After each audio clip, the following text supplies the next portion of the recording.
Esta é a história de um livro singular e apavorante. Temos bestas, o diabo em ação.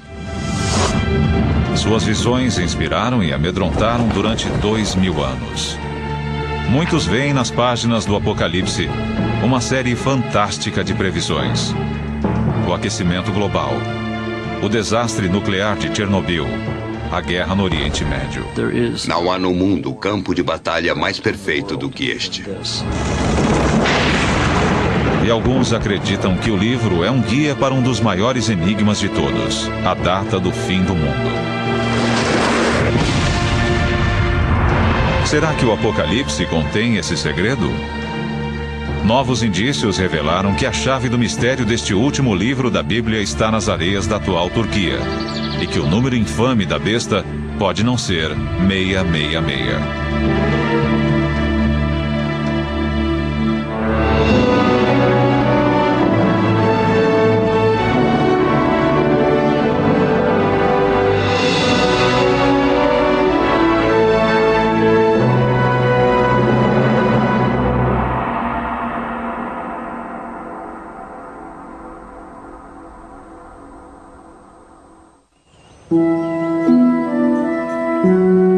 Para entender o Apocalipse, precisamos saber quem o escreveu e onde. Aproximadamente 60 anos após a morte de Jesus, uma coleção de pergaminhos foi entregue à pequena comunidade cristã em Éfeso, na Ásia Menor, atual Turquia. Os pergaminhos continham o que agora é conhecido como o Apocalipse, o livro da Revelação. O nome do autor estava lá: João. Segundo a tradição, foi o discípulo João, pescador e filho de Zebedeu, autor do Evangelho de João, quem cuidou de Maria, mãe de Jesus, após a crucificação de seu filho. Mas, no livro, João nunca se descreve como discípulo de Jesus. Nem escreve como se o tivesse conhecido.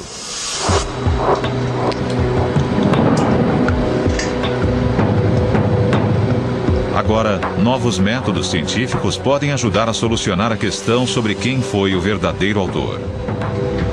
Sir Anthony Kenny é um perito de destaque em estilometria, que analisa as técnicas da escrita. O que mais caracteriza os autores não são aquelas palavras especiais consideradas favoritas, mas a frequência com que usam palavras muito comuns. Duas dessas palavras comuns examinadas por Sir Anthony foram de, um termo similar a mas, e kai, que significa e. O termo e é 2 vezes mais frequente no Apocalipse, assim como em qualquer outro livro do Novo Testamento. Enquanto o Evangelho de João não o aprecia muito, sendo usado menos que a média.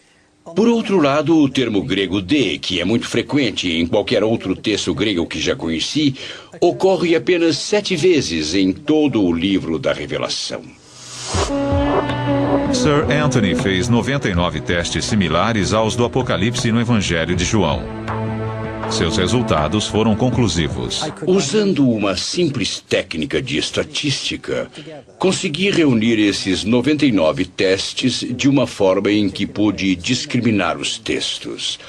E, no final, eu vi que o 4º Evangelho e o Apocalipse eram coisas distintas.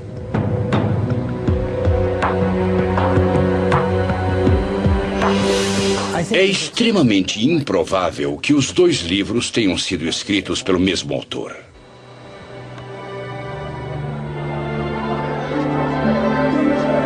Sendo assim, tudo indica que João, o discípulo, não escreveu o Apocalipse.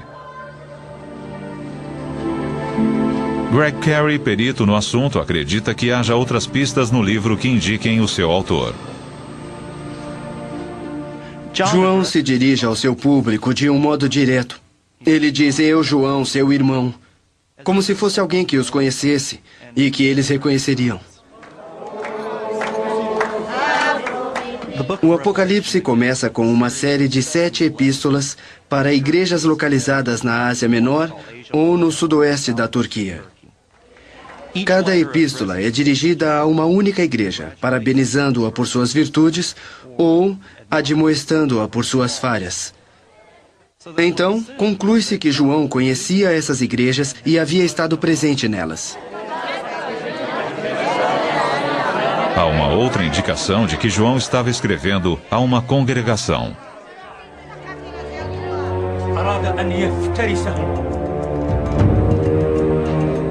O Apocalipse de João, que significa revelação, descreve as visões distintas de anjos e monstros. A epístola, que deve ter sido ditada a um escriba, não é uma correspondência de rotina enviada a uma igreja cristã. João tem algo importante a dizer e usa a imaginação de sua plateia para ajudar a expor suas ideias. É importante lembrar que o Apocalipse foi escrito para ser ouvido. João abençoa os que ouvem as palavras da profecia, assim como aquele que a lê presumivelmente em voz alta para uma plateia. Havia uma necessidade aparente de que o Apocalipse fosse escrito para os ouvidos e não para os olhos. A maioria das antigas comunidades cristãs tinha algumas pessoas alfabetizadas e elas provavelmente eram líderes daquela comunidade, mas a maioria era analfabeta e isso refletia a sociedade em geral. É quase certo que João fosse um homem de autoridade na igreja, escrevendo para os seus rebanhos na Ásia Menor. Mas isso ergue uma questão fundamental. O dragão de 7 cabeças e os 4 cavaleiros apavorantes são imagens incomuns, mesmo para os padrões do século I. O que fez João recorrer a imagens tão medonhas para transmitir sua mensagem? Para entender o verdadeiro significado do livro, precisamos voltar às suas raízes. Segundo a Bíblia, João escreveu o Apocalipse na ilha de Patmos, perto da costa turca, naquela época sob o controle do Império Romano. João diz aos fiéis que está na ilha por causa da palavra de Deus e o testemunho de fé em Jesus. Sempre que o Apocalipse menciona o testemunho de Jesus, ele o liga a sofrimento. Na verdade, a palavra grega martus para testemunha se transformou no nosso termo mártir e assume esse sentido primeiramente no livro da Revelação.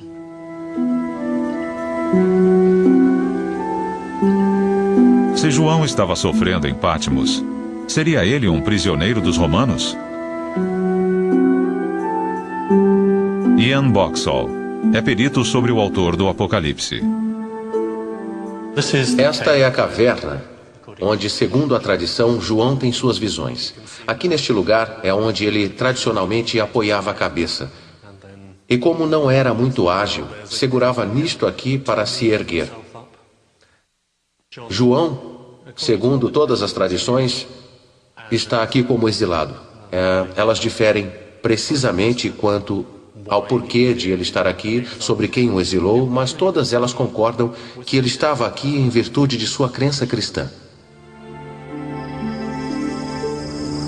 Embora não haja nenhum indício arqueológico de uma prisão romana, a localização da ilha sugere que servia a um propósito militar. Patmos pode ter sido uma de uma série de ilhas-fortalezas que defendiam um importante porto marítimo de Mileto, a 65 quilômetros dali no continente. Era um lugar ideal para confinar exilados.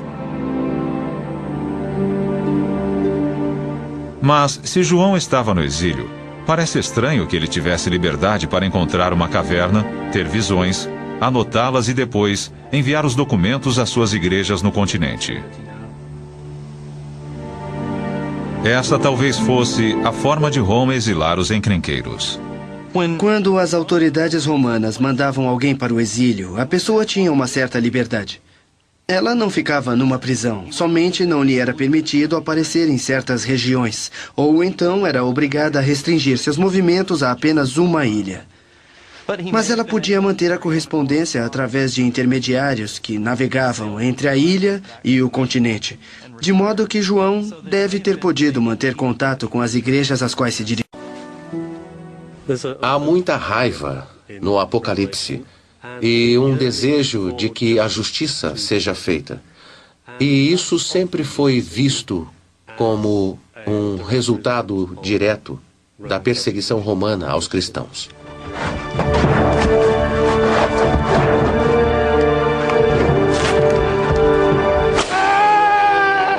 Diante disso, João tinha toda a razão de estar revoltado.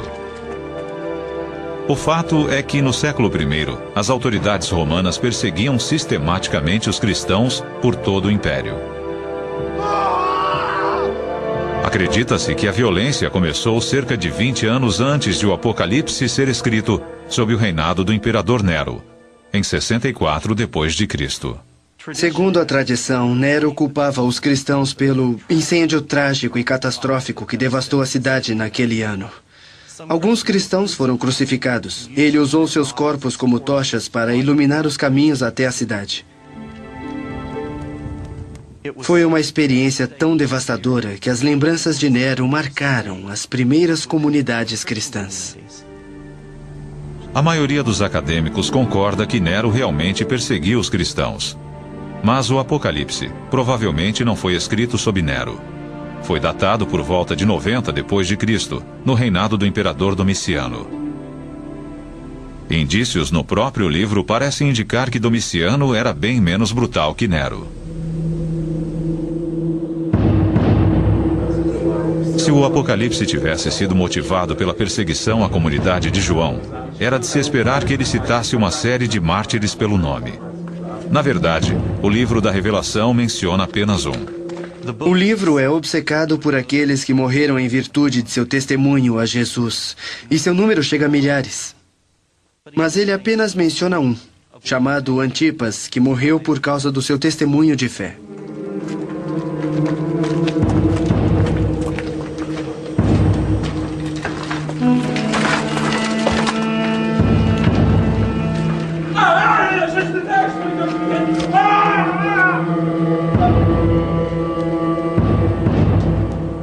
Embora João mencione a morte do mártir Antipas, agora há indícios de que o imperador Domiciano talvez não tenha o sangue de tantos cristãos em suas mãos. Historiadores recentes começam a questionar se Domiciano realmente perseguiu os cristãos e se ele foi de fato um tirano, segundo os relatos de antigos historiadores. Não existem muitas provas quando se começa a investigar esse aspecto.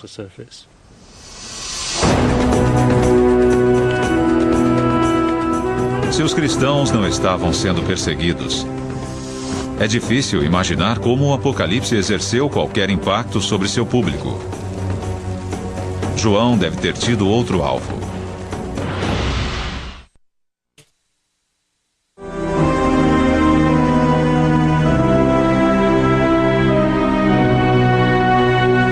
Estas ruínas do século II contêm uma pista vital sobre os motivos que fizeram João escrever o Apocalipse e quanto ao livro realmente conter a chave para o fim do mundo.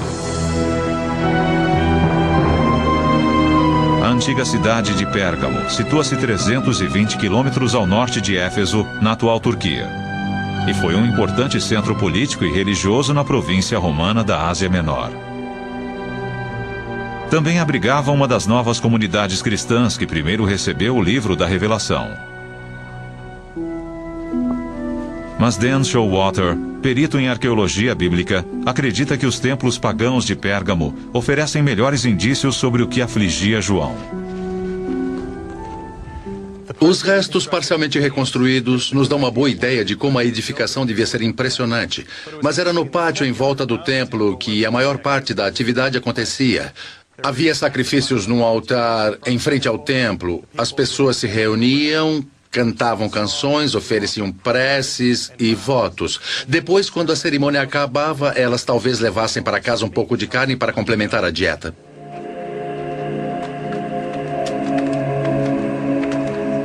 João estava familiarizado com a veneração pagã, mas essa prática religiosa crescia em popularidade e estava em conflito direto com o cristianismo. Ela havia começado cerca de 100 anos antes de Domiciano, com a construção de templos a um novo deus, o imperador Augusto. Deve ter havido sacrifícios no templo imperial, onde as pessoas da cidade se reuniam e participavam, honrando a presença e o poder de Roma e o imperador como indivíduo. Essa idolatria se espalhou pela Ásia Menor durante todo o século I. Todas as cidades do Império Romano tinham muitos templos, mas eram construídos para se adorar e agradecer a uma pessoa viva, um deus imperial. E aqui pode estar a chave para o Apocalipse. Para João, esse culto ao imperador era uma terrível blasfêmia. João teria resistido ao culto imperial porque contrariava a crença em Jesus, algo que ele tinha muito interesse em promover.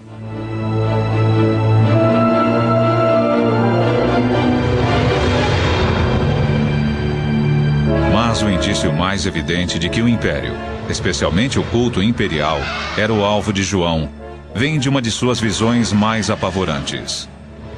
Uma besta terrível que declara guerra ao povo de Deus. A besta, ele escreve, exige veneração. E isso fornece a primeira pista quanto ao que isso realmente representa. A adoração aos deuses imperiais havia se tornado extremamente popular, a ponto de as pessoas que não participassem serem consideradas como pessoas desleais. Nessa estranha visão, a besta não tinha uma cabeça, mas 7. Na época de João, 7 imperadores haviam governado o império. João nos diz que são 7 reis ou soberanos. E embora os estudiosos discordem quanto ao qual imperador romano essas 7 cabeças representam, elas parecem representar o poder imperial romano. João também associa a besta às 7 colinas. E é claro, a cidade de Roma era conhecida na época, assim como hoje, como a cidade das 7 colinas.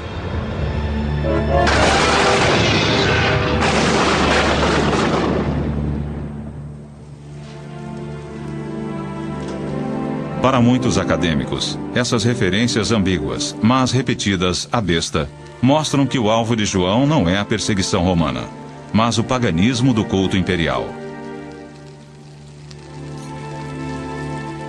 Porém, a história toda não acaba aí. O público de João, como cristãos fiéis, teria compartilhado de suas visões e, portanto, não haveria necessidade de escrever a tal carta. Porém, uma olhada mais detalhada no texto do Apocalipse revela por que João achou que seria tão importante difundir sua mensagem. Parece que ele ficou alarmado com o comportamento de alguns membros de seu rebanho. Uma dessas igrejas se encontrava em outra parte do Império Romano. Ao sul de Pérgamo ficava a antiga cidade de Éfeso.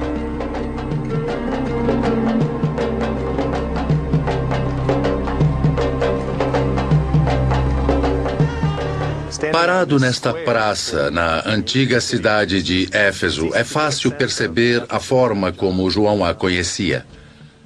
As ruas eram cheias de gente e as lojas vendiam muitas coisas. Era uma antiga cidade portuária para onde vinham as pessoas de todo o Mediterrâneo e de mais além para negociar, trocar ideias e às vezes compartilhar religiões. Neste caldeirão cultural mediterrâneo, a igreja cristã era só uma pequena minoria. Um teatro como este acomodava 25 mil pessoas e a comunidade cristã, as igrejas daqui, provavelmente representavam uma porcentagem bem pequena disso. Os cristãos deviam encher apenas algumas fileiras.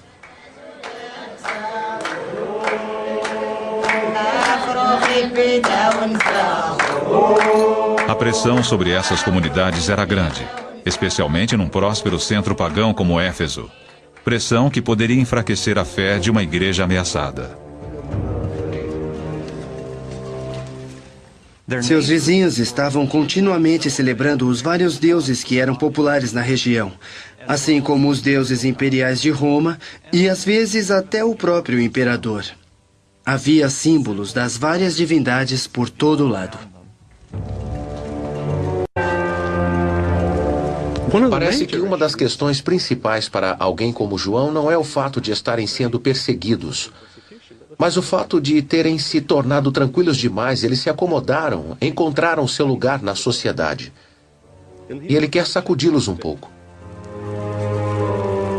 Se João escrevia para aqueles cristãos que haviam começado a venerar os imperadores de Roma, isso ajudaria a explicar por que o último livro da Bíblia foi escrito. As visões pouco tinham a ver com profecias sobre o futuro, sendo isso, sim, uma crítica aos que haviam aderido ao culto imperial. Mas uma coisa ficou sem resposta: as imagens apocalípticas vívidas que povoaram a imaginação de milhões de cristãos durante séculos.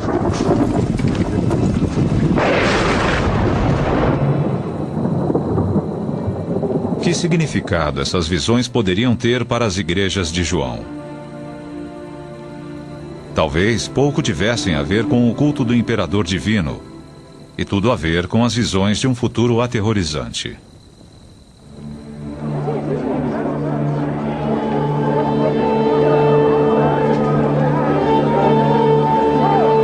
Para aqueles que viveram há mais de 2000 anos, suas visões dos 4 cavaleiros do Armagedon e da besta podem ter tido significados completamente diferentes em relação a hoje em dia.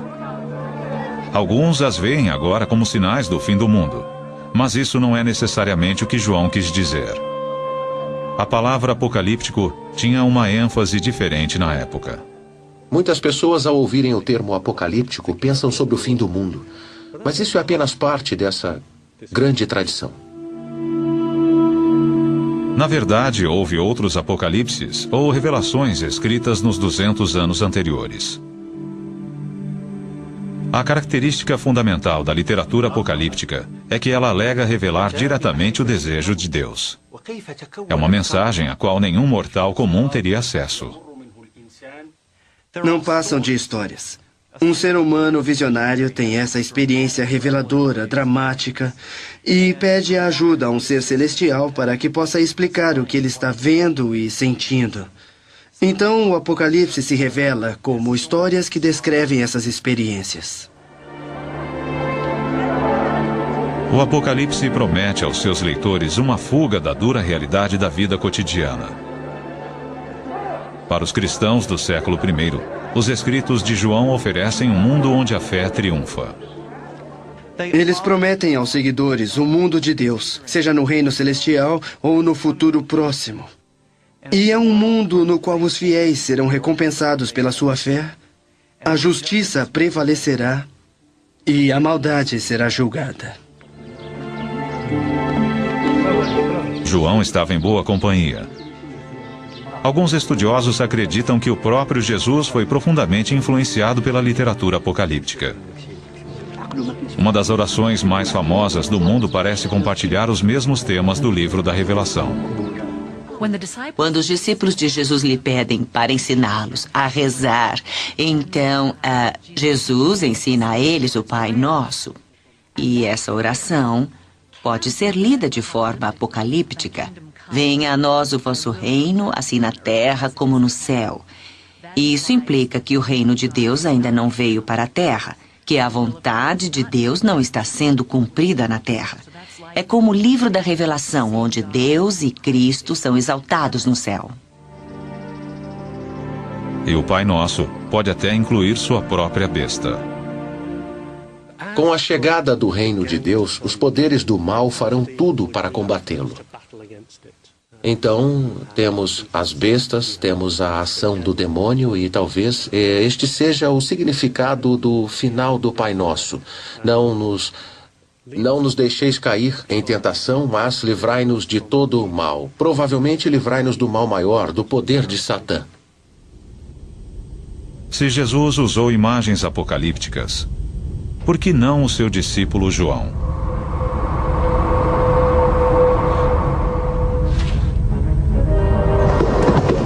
Talvez essa tradição de escrita apocalíptica tenha ajudado a decifrar algumas das visões de João, como os infames 4 cavaleiros do Apocalipse.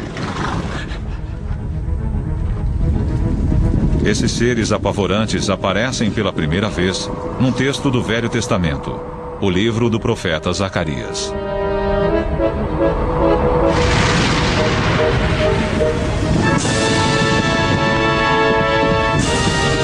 Mas João não apenas copiou essas imagens. Seu talento foi atualizá-las para o século I. Em Zacarias, cada cavalo está ligado a uma determinada cor. João aproveita essa ideia, mas lhe dá uma nova conotação. Seu público, no século I, provavelmente teria entendido o significado das cores. Ian Boxall acha que pode desvendar o código de João. João parece tornar o significado das cores mais explícito. Temos um cavalo vermelho. Vermelho é a cor do sangue e, segundo a tradição, a cor daquela luxúria idólatra que deu a Roma sua dominância, mas às custas de muito sangue derramado. O cavaleiro sobre o cavalo negro parece simbolizar a fome e o desastre. O resultado da guerra. Há também um cavalo pálido, meio esverdeado, a cor repulsiva da própria morte.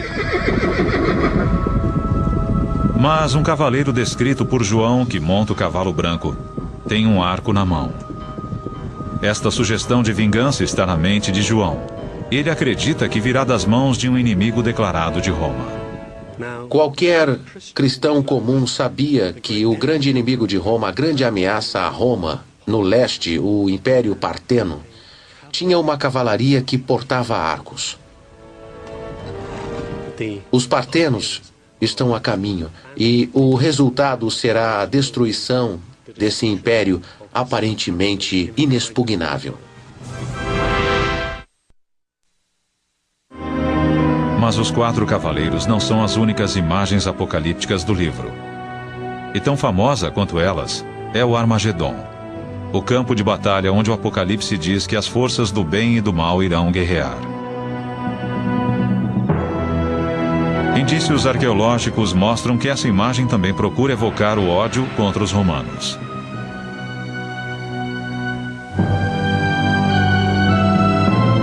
Esta é Megido, no Vale Jezreel, atual Israel. Os arqueólogos acreditam que seu nome contém uma pista sobre o local do Armagedon. Em hebraico, Megido era na verdade Har Megido, a montanha de Megido. Daí temos Har Megido, Har Magedon e Armagedon. E realmente em algumas das antigas versões do Novo Testamento, escritas em grego, Armagedon tem o som aspirado no início, que significa que era pronunciada com H. Originalmente era Har Magedon, e é muito fácil passar de Har Megido para Har Magedon. Este local tranquilo parece improvável para João escolher como o lugar da batalha do fim do mundo. Mas, na verdade, é inteiramente adequado. O Vale de Jezreel era o local mais sangrento da Palestina que João conhecia. Na época em que ele escreve, no século I depois de Cristo, já havia ocorrido 12 ou 13 batalhas em Megido ou no próprio Vale Jezreel. Napoleão supostamente teria dito: "Não há no mundo lugar mais perfeito para uma batalha que este." E ao observarmos esse vale, é fácil acreditar nisso. Os arqueólogos acreditam que também haja uma razão muito prática para João ter escolhido Megido como local da batalha. Naquela época, o lugar servia de base para um dos exércitos mais brutais do leste do Mediterrâneo, a 6ª Legião Romana. Sabemos que os romanos tinham um acampamento aqui, o acampamento da 6ª Legião. Estavam ali para exercer uma tarefa que caracterizou Megido através da história: proteger a área, controlar a passagem e as rotas de comércio. A 6ª Legião era conhecida por sua força e crueldade na batalha. Eles eram implacáveis. Seus soldados tinham uma reputação particularmente ruim entre as legiões romanas. Eram famosos por sua brutalidade e usavam todos os meios conhecidos empregados pelos romanos para subjugar os cidadãos, crucificá-los, esfolá-los vivos. Eles crucificavam as pessoas ao longo de todo o litoral até Jerusalém. Não havia melhor local para haver uma batalha entre as forças do bem e do mal que na base de um exército cuja reputação causava medo por todo o império. Qualquer um naquela época sabia que os legionários estavam acampados aqui. Eram as forças das trevas atuando em Megido. João percebeu que qualquer batalha importante para o controle dessa região ou do mundo teria de envolver Megido. Havia sido essencial nas batalhas anteriores. Segundo seu ponto de vista, não havia motivo para supor que não seria essencial nas batalhas futuras. Se o objetivo de João no Apocalipse não é prever o fim do mundo, mas atacar o Império Romano usando eventos contemporâneos, uma antiga tradição apocalíptica, talvez possamos ver, de modo diferente, a profecia mais famosa de todas. 666, o número da besta. Se a besta se refere ao imperador, então o que João quis dizer com esse número? O mundo antigo adorava quebra-cabeças. Um truque comum era usar números para disfarçar um nome. Nos alfabetos grego e hebraico, cada letra possuía um número correspondente. Então, se somássemos os valores de todas as letras do nome, obtínhamos um código numérico. Aqui temos um bom exemplo. Ana, escrito em letras maiúsculas gregas que equivalem às nossas. O número A, alfa, é 1. E o número N é 50, então, um pouco de aritmética simples. E temos 102, que é o número do nome Ana. Existem grafites antigos que sugerem que essa brincadeira tinha um propósito basicamente frívolo. Há um exemplo bem interessante achado numa parede de Pompeia, que dizia: amo a garota cujo número é 545. Ela sabia que seu número era 545. Outros talvez precisassem fazer alguns cálculos para descobrir quem era ela.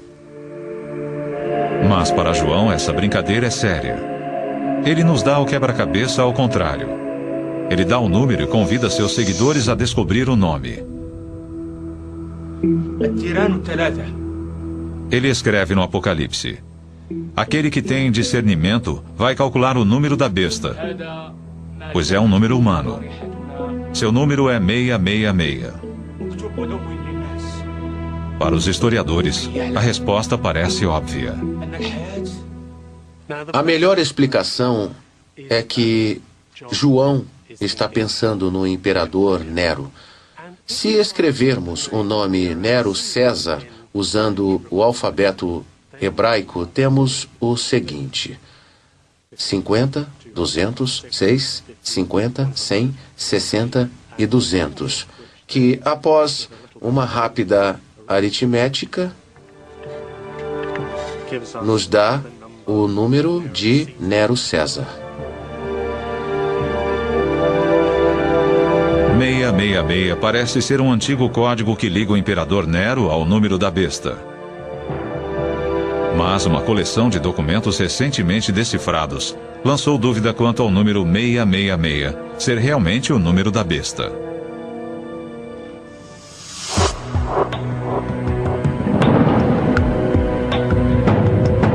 Há 100 anos, um grupo de arqueólogos britânicos que escavava na antiga cidade egípcia de Oxirhynchus fez uma descoberta fascinante. Não um tesouro enterrado, mas papel descartado num monte de lixo com 9 metros de profundidade. Todo esse material foi levado a Oxford, onde desde então tem sido limpo, catalogado e traduzido. Em 1999, um fragmento de papiro foi identificado como sendo um extrato do século III do livro do Apocalipse. Um exame mais cuidadoso revelou que o número mais infame do mundo não era o que parecia. Aqui temos um minúsculo fragmento.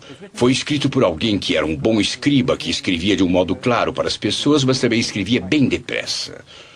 Aqui temos parte de uma linha onde dizia: aquele que tem discernimento vai calcular o número. E depois 3 letras que representavam um numeral. As letras são Kai, que equivale a 600, Iota, que seria o nosso eu e equivale a 10, e Stigma, no final, equivale a 6. Então, o número aqui, obviamente, é 616. Se o número da besta é 616, então não corresponde a Nero. Isso indica que o verdadeiro alvo de João era outra pessoa. Se aplicarmos as mesmas regras da brincadeira com os números, surge uma outra figura odiada. Outro imperador romano. Calígula foi imperador de 37 a 41. E Calígula, na verdade, era um apelido. Seu nome verdadeiro era Gaio. Se pegarmos o nome Gaio César e trocarmos por letras gregas, teremos Gaius Caesar. Se dermos um valor numérico a cada uma das letras do nome, teremos 284 para Gaius e para Caesar 332. Isso nos dá 616.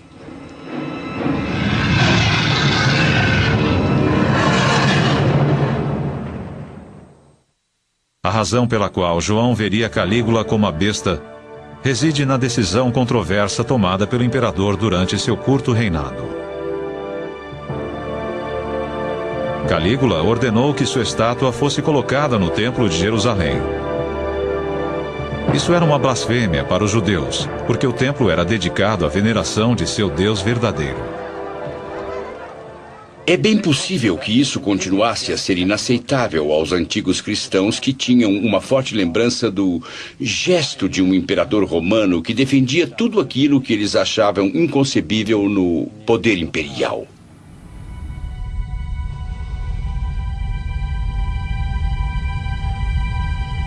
Se o Apocalipse não é uma profecia sobre o fim do mundo, mas um ataque contra Roma, onde ficam as visões de João? Poucos estudiosos negam que ele tivesse visões. Na verdade, as experiências visionárias são tão comuns em outros credos que, no caso de João, elas podem ter servido para inspirar seu rebanho. A visão de João se encaixava dentro da tradição cristã, mas parece ter várias características equivalentes às dos xamãs de outras culturas.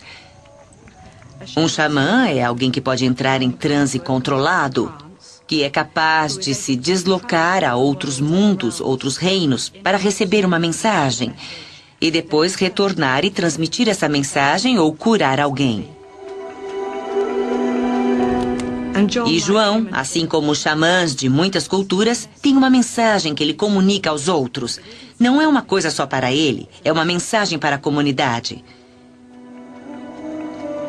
Ele está ali para curar sua comunidade, para apoiá-la, encorajá-la e, às vezes, corrigi-la.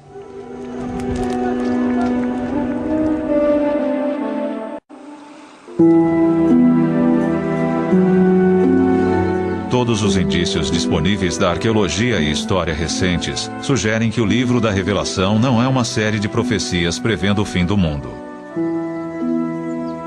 Ao contrário, é uma mensagem urgente para uma plateia do século I, sob o risco de ser seduzida pelo culto imperial romano. Em vez de vermos João nessa ilha, contemplando o futuro sombrio e distante, assim como um clarividente contempla uma bola de cristal, talvez devêssemos vê-lo sentado na ilha contemplando o mar. As 7 igrejas estão do outro lado. Ele tem uma mensagem urgente para elas e quer que a ouçam. Porém, resta uma questão sobre as profecias de João. Se o Apocalipse é simplesmente o ataque de um líder da igreja contra os cristãos decadentes do século I, por que João parece ter um dom excepcional para prever eventos futuros? Seriam eles apenas coincidências ou, segundo algumas pessoas alegam, previsões acuradas sobre o fim do mundo?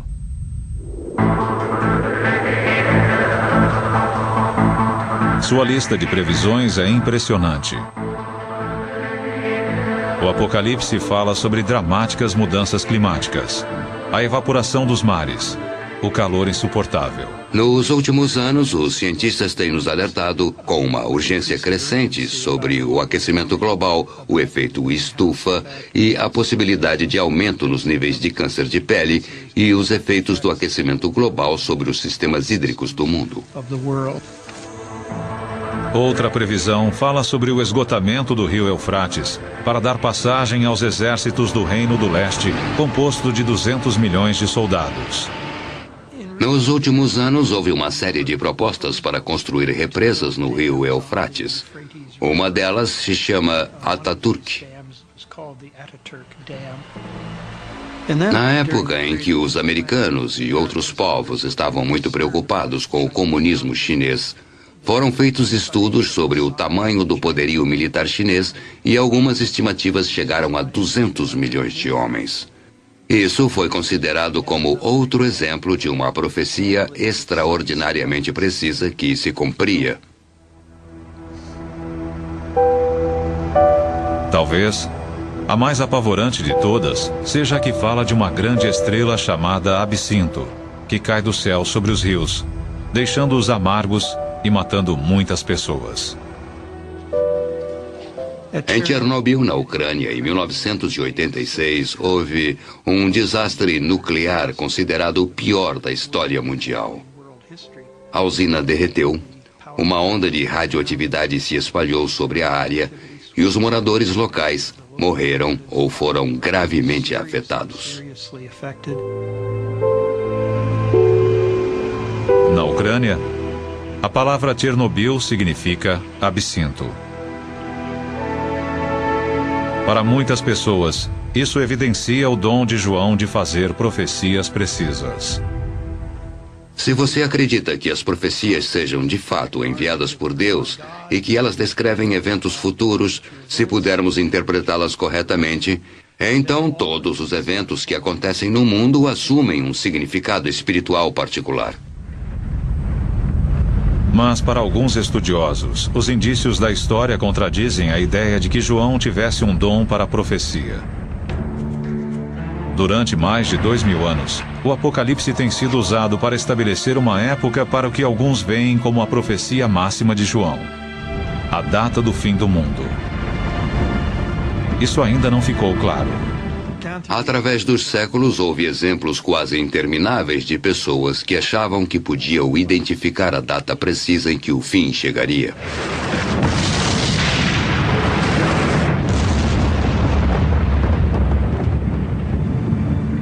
No ano 1000, na Europa, no século XIX, em 1843, 1844, no ano 1666, 1987 e no ano 2000, é claro.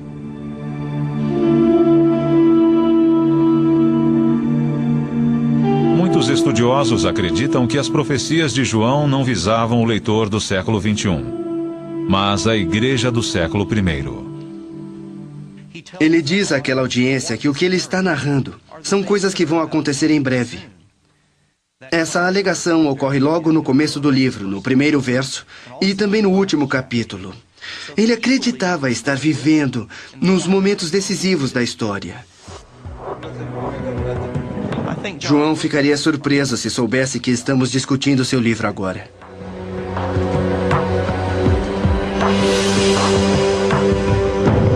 Embora pareça que o livro da Revelação não seja uma visão sobre o fim do mundo, como muitos esperavam e talvez muitos mais temessem, uma das profecias de João pode ter se realizado.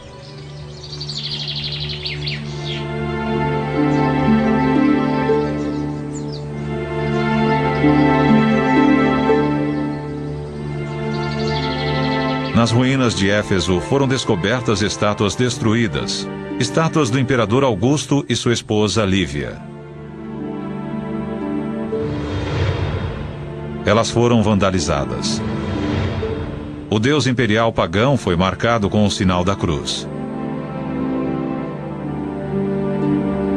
Uma das previsões de João havia definitivamente se realizado.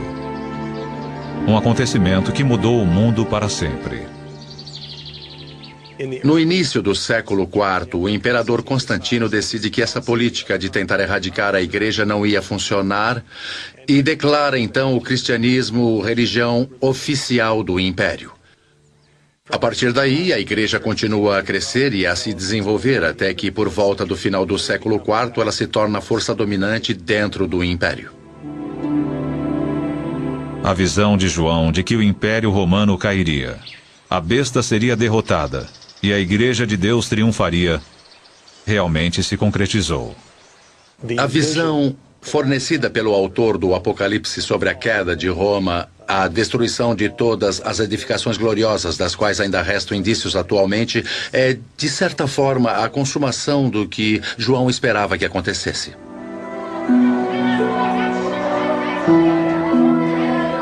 João de Pátimos, o exilado enraivecido, pode não ter previsto apenas o fim do Império Pagão. Ele pode ter desempenhado um papel na sua queda, ao dar aos cristãos a coragem para fazer com que isso acontecesse. Se as igrejas tivessem sido seduzidas pela glória que Roma oferecia, é bem provável que não tivessem sobrevivido. Não há razão para achar que um pequeno grupo minoritário conseguisse perseverar se não tivesse fé para enfrentar e resistir às tentações e às ameaças que o Império usou contra ele. Embora muitos continuem a obter esperança e inspiração através de suas palavras, talvez o verdadeiro significado do Apocalipse seja encontrado no passado e não no futuro. Versão brasileira, DPN Santos.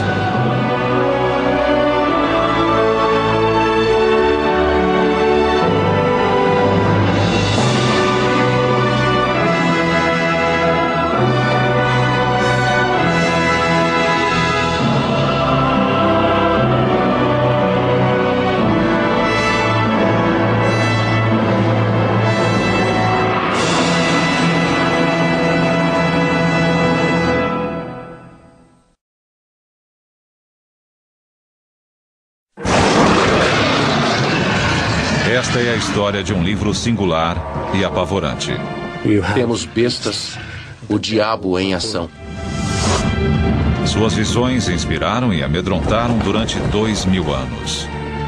Muitos veem nas páginas do Apocalipse uma série fantástica de previsões. O aquecimento global, o desastre nuclear de Chernobyl, a guerra no Oriente Médio. Não há no mundo campo de batalha mais perfeito do que este.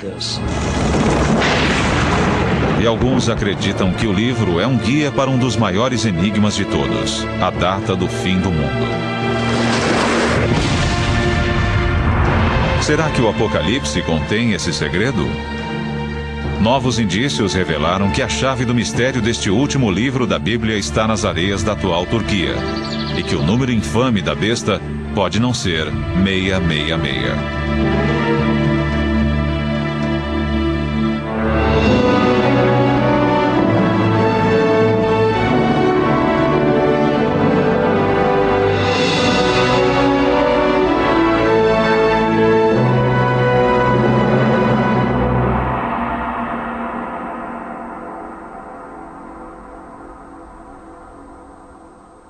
Escritos pelo mesmo autor.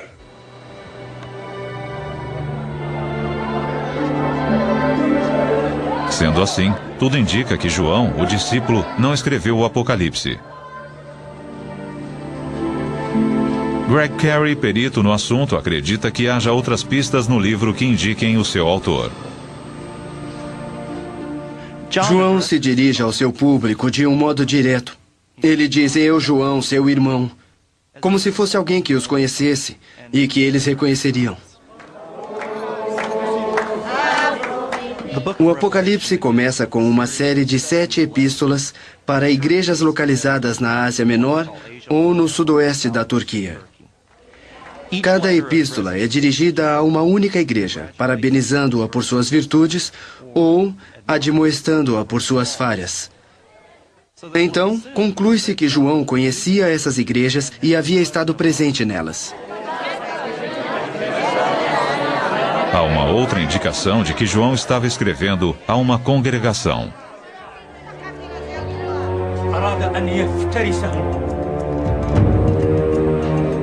O Apocalipse de João, que significa revelação, descreve as visões distintas de anjos e monstros.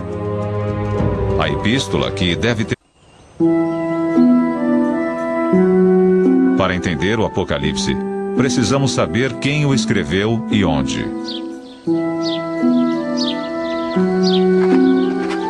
Aproximadamente 60 anos após a morte de Jesus, uma coleção de pergaminhos foi entregue à pequena comunidade cristã em Éfeso, na Ásia Menor, atual Turquia.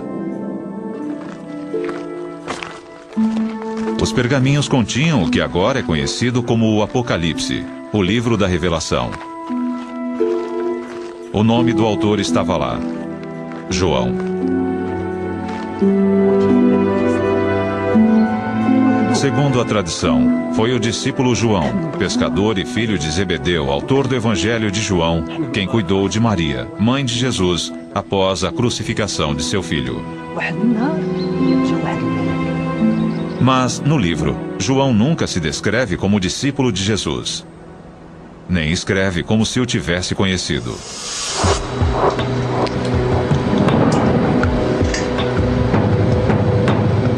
Agora, novos métodos científicos podem ajudar a solucionar a questão sobre quem foi o verdadeiro autor.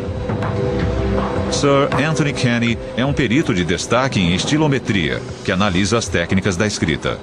O que ter sido ditado a um escriba não é uma correspondência de rotina enviada a uma igreja cristã.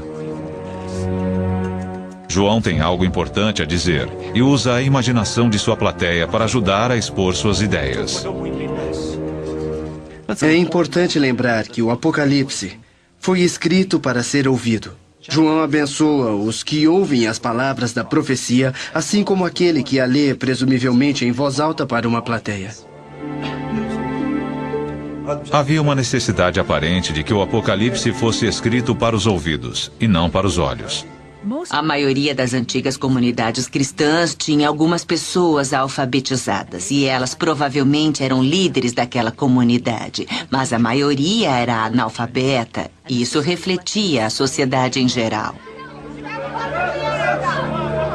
É quase certo que João fosse um homem de autoridade na igreja, escrevendo para os seus rebanhos na Ásia Menor. Mas isso ergue uma questão fundamental.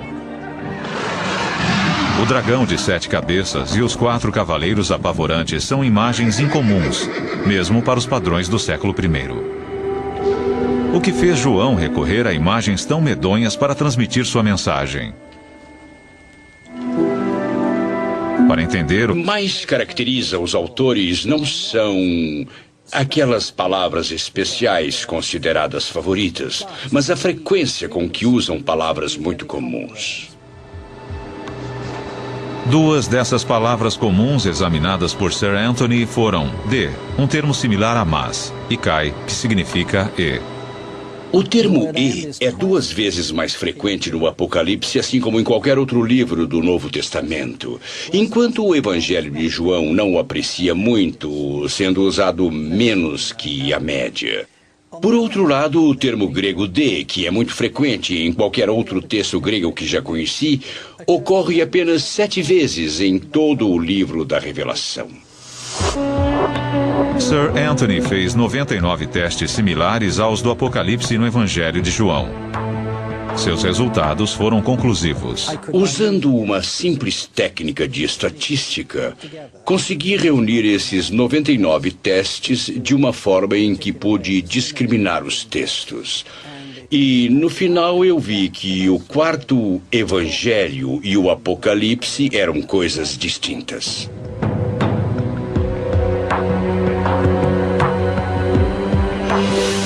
É extremamente improvável que os 2 livros tenham sido